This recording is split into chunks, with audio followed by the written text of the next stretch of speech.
Tonight, an all-new Where's the Money investigation found travelers who fly in and out of Charlotte helped the airport buy millions of dollars worth of equipment.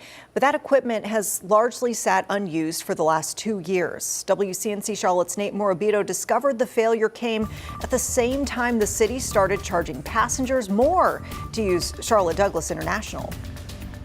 Higher parking rates and airline costs. Yeah, there's a lot more increases than decreases. As passengers paid more at CLT, the sixth busiest airport in the world spent $3.5 million on new radios, most of which are still not in use. Wow. 2 years later. And nobody's been raising the alarm until, I guess, today. Jah're Parker is one of tens of millions of passengers who use Charlotte Douglas International every year. I'll be right here. Yeah, we're here, honey. Travelers who help fund the airport's operations through airline rates and charges, concessions, and parking fees.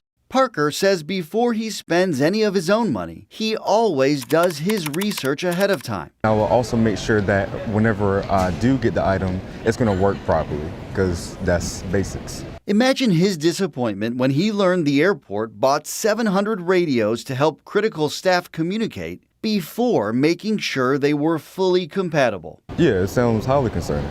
WCNC Charlotte requested and received internal emails that reveal an extremely challenging and frustrating project, the result of an unexpected compatibility issue between the new radio consoles and the airport's existing phone system, something the vendor originally assured the airport wouldn't be a problem. Despite what we found, CLT initially dismissed concerns. When we asked for an interview with the airport, a spokesperson told us, in the airport's perspective, there is not a story here, and said this is not a significant issue, telling us when it comes to the government, sometimes things just take time. Charlotteans deserve full transparency and accountability, and we are asking all the right questions. City Council member Dimple Ajmira shared a different perspective. I was not aware of it. It's a lot of money.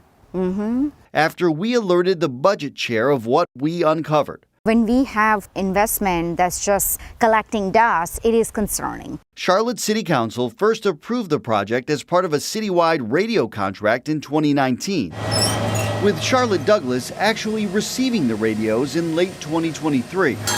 As of mid-November, the airport had programmed and deployed fewer than 25% of them. There is a plan to correct the delays, and if that plan is not implemented, certainly there is an action we can take.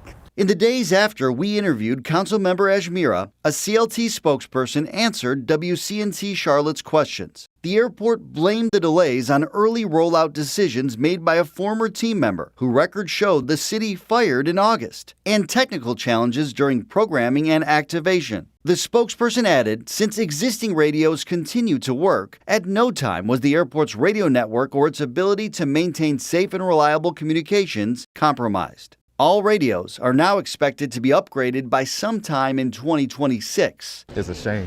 Years later than originally planned. Nate Morabito, WCNC Charlotte.